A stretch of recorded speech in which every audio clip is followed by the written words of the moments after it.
Good evening. Today, our fellow citizens, our way of life, our very freedom came under attack in a series of deliberate and deadly terrorist acts. The victims were in airplanes or in their offices. Secretaries, businessmen and women, military and federal workers, moms and dads, friends and neighbors. Thousands of lives were suddenly ended by evil, despicable acts of terror.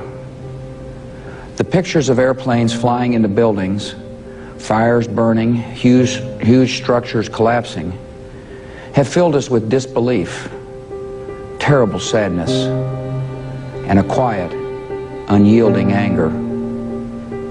These acts of mass murder were intended to frighten our nation into chaos and retreat. But they have failed.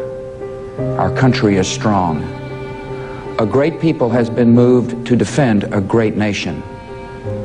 Terrorist attacks can shake the foundations of our biggest buildings, but they cannot touch the foundation of America. These acts shatter steel, but they cannot dent the steel of American resolve.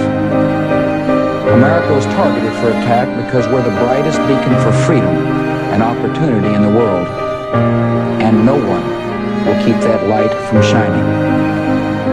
Today our nation saw evil, the very worst of human nature, and we responded with the best of America, with the daring of our rescue workers, with the caring for strangers and neighbors who came to give blood and help in any way they could.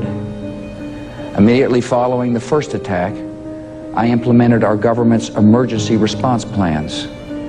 Our military is powerful, and it's prepared. Our emergency teams are working in New York City and Washington, D.C. to help with local rescue efforts. Our first priority is to get help to those who have been injured and to take every precaution to protect our citizens at home and around the world from further attacks. The functions of our government continue without interruption.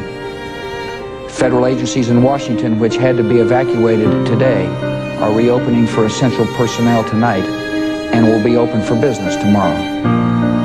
Our financial institutions remain strong, and the American economy will be open for business as well.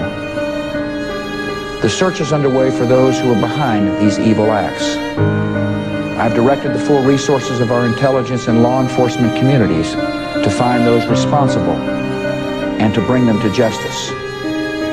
We will make no distinction between the terrorists who committed these acts and those who harbored them. I appreciate so very much the members of Congress who have joined me in strongly condemning these attacks. And on behalf of the American people, I thank the many world leaders who have called to offer their condolences and assistance. America and our friends and allies join with all those who want peace and security in the world, and we stand together to win the war against terrorism. Tonight I ask for your prayers for all those who grieve, for the children whose worlds have been shattered, for all whose sense of safety and security has been threatened.